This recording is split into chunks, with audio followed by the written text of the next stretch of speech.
You're 33 years of your life here in America. You're born in America? Yes. How has society treated you as a person? Or your people? How has society treated you? Right, because you're blindly following a society doing what they tell you to do, right? But do you even think that society cares about you? No. So then why are you blindly following society, right? Yeah. Come here, brother. I'm gonna listen to this real quick. Isaiah chapter 1 and verse 3. Yo, Javier, what we gotta understand is blacks, Hispanics, and Native Americans, this society doesn't like us. They don't want us. You gotta understand why though. You gotta question yourself. Why are we always treated on the bottom, our people, blacks and Hispanics? Because whenever you see the good places here in San Diego, right? Well, Coronado, Point Loma, right? Who usually lives in these locations? Our people? No, where do we live in? Where do we tend to live? Southeast San Diego. In the places that dungeons. in the undesirable places, right? Give me Deuteronomy chapter 28 and verse 16. I'm gonna show you, right?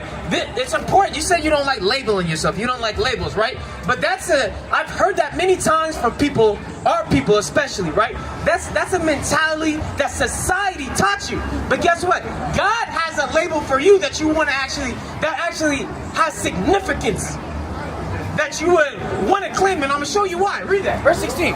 The book of Deuteronomy chapter 28 and verse 16. Cursed shall they be in the city. God said us as a people, the blacks, Hispanics, and Native Americans, we would be cursed in the city. That's why when you see it, what are the things you experience where we live at? Bro, we experience some poverty, bro. Poverty, what else? Just inequality. Inequality. Yeah. We have crime. We got gangs. We got drug violence. We got homelessness in our communities, right? Again, when you look at the communities that are outside of our race, right? It's all good. It's thriving, right? But whenever you come into our community, it's run down. No one wants to be there. Everybody tries to get enough to leave and don't want to stay to build up the community. Why? It's because of this. Read that again. Cursed shall they be in the city. The Bible is your history book, Javier. You might not know it, right? But the Hispanics, the blacks, right? This Bible is our history book. We've never been taught it. God said we would be cursed in the places that we live. We'd be cursed in the city. Guess what? Who owned California? Mi hermano. My brother right here. I'm asking both of y'all. Javier, what's your name, bro? Kevin? Javier and Kevin, right? In California, right? Who used to own this land? California. The natives, bro. Right. You Hispanic? You Hispanic? You Hispanic, right? So your ancestors used to own this land. They used to run this land. The wealth, the fruit, everything that came with this land, your people possessed it, right? Is that the case today? The United States stole all of this land from Mexico, and here's how. The then President of the United States, James K. Polk, was obsessed with gaining California from Mexico, so he sent Mexico a $20 million offer to purchase the land. They declined this offer, so he hatched a pretty shady plan. He sent American soldiers into this disputed region in Texas, who were then shot at and captured by the Mexican army. He used this event as a rallying cry for the United States Congress to declare war against Mexico. The United States, being the more powerful of the two, easily won this war. Why not? You said what? Taken by who? You said, huh? The colonizers, right? They took this land, and when they took this land, what did they do to your people? Did they just, They kicked them out? They kicked them out. I'm gonna show you. Give me Deuteronomy chapter 28, verse 30. Come close, Kevin. Listen to this real quick. Verse 30. The book of Deuteronomy, chapter 28 and verse 30. Thou shalt be yes, go back. Thou shalt betroth a wife, and another man shall lie with her. Because with this land, right, y'all used to have this land. But when the colonizers came, guess what? They came, and what did they do to your woman? What did they do to our women? They stole them, they raped them, right? They took advantage of them. God said that would be a curse to happen to us to let us know that we ain't doing something right. They took our wives. What else did they do? Thou shalt build an house, and thou shalt not dwell therein. What type of work do? You do construction? Construction, what do? What do you build houses? You do labor, right? Who are the ones that are building the majority of these places? These apartment buildings, these houses. Who's the one that are building these places, Kevin and Bring it out. Javier? Who's building these houses, these apartment complexes? He said who? So our people, right? Read that again. This is what God said. Listen to this part, Kevin. Thou shalt build in house. Because we're the ones that build up these houses. Ever since slavery, ever since the colonizers came, right? They not only took the land, but they made us work for the land. They put us into slavery and made us build their kingdom up. That's what God's saying right now. Read that part again.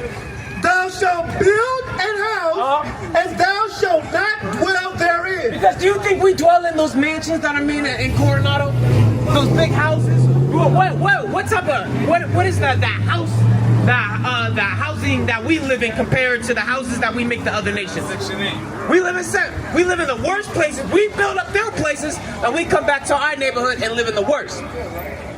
Would you say that's true? Or am I making that up? Do you all see that? You see that, Kevin? You see it? Not really? Really? Read that. Read it. Can you read it? Thou shalt plant a vineyard and shalt not gather the grapes thereof. Because who's the one that are planting the vineyards? My brother in the hoodie. Who's the one that works, the majority of the ones that work in the fields? Who works in the fields? Huh? Minorities, who are the minorities? We gotta be specific. We gotta be specific. Who are the minorities in the fields? Jeez. Mexicans? Brother, what's your nationality? You said what? Ethiopian? Right. Kevin, Javier. What's your name? America? Berica? Come close, I can hear you. Barricade, right? When you look at the fields, when you look at the people that are working in the fields, in the grape fields, the strawberry fields, who are the ones that are majority working in those places? Right out. Is it all races? Who's the majority of people? Blacks and Hispanics. That's right. From back then when we were in slavery to right now. What am I showing you all? What am I showing y'all? Y'all go to church at all? You go to church? Your parents take you to church? What about you? You go to church? You go to church? What about you, Javier? You go to church? You don't go to church, right? And the churches, if y'all pay attention, right? Who do they say this Bible's for? Or this Bible's about? Who? Jesus. They say it's about Jesus? Okay, but have you ever heard of the Israelites before? Yeah, you ever heard about the Israelites? Huh? Yeah, you heard about the Israelites over here? If I were to tell you to point me out an Israelite, point me out an Israelite. You know what they look like? You don't know what they look like? Have you ever met an Israelite before? You met a Japanese person or a Chinese person before, right? But have you met an Israelite before? This is what God said about the Israelites. You guys have Isaiah 1 chapter 1 and verse 3? Give me Isaiah 1 and verse 3. Javier, Kevin, and Berke. Look at this right here. The Israelites, what we're showing, what all the things that we're reading, it's our people. The blacks, Hispanics, and Native Americans. But we've never been taught that. The Bible speaks about our heritage and our history. But when you go to these churches, they never teach us that information. Read that.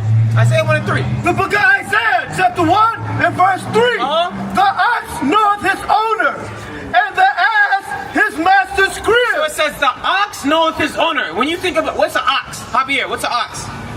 Ox, bro. It's something that's carrying you, bro. It's a cattle. You all know what an ox is, right? So an ox is a type of cattle, right? It says when an ox, in its nature, it knows its owner. So whoever owns that ox owner knows who its owner is, right? Read that next part. And the ass is master. And the ass his master's crib. An ass is a donkey. So a donkey knows where he lives at. He could go away, and then he can come back knowing where he resides at. He knows where it's home. This is the nature of a donkey. Read. But Israel does not know. God said Israel, the Israelites, they don't know who they are. They don't know where they come from. Read.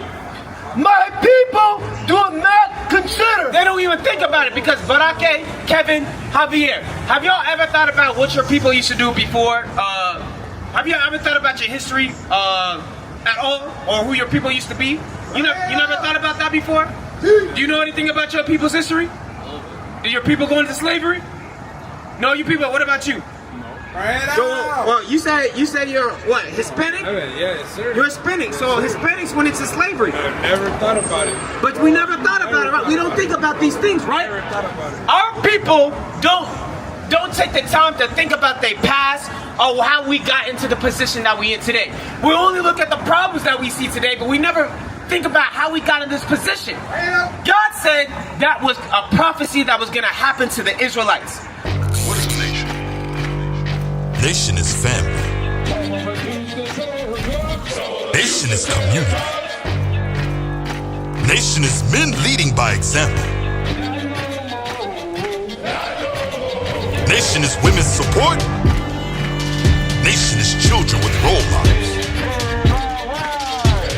Nation is unity. Nation is you.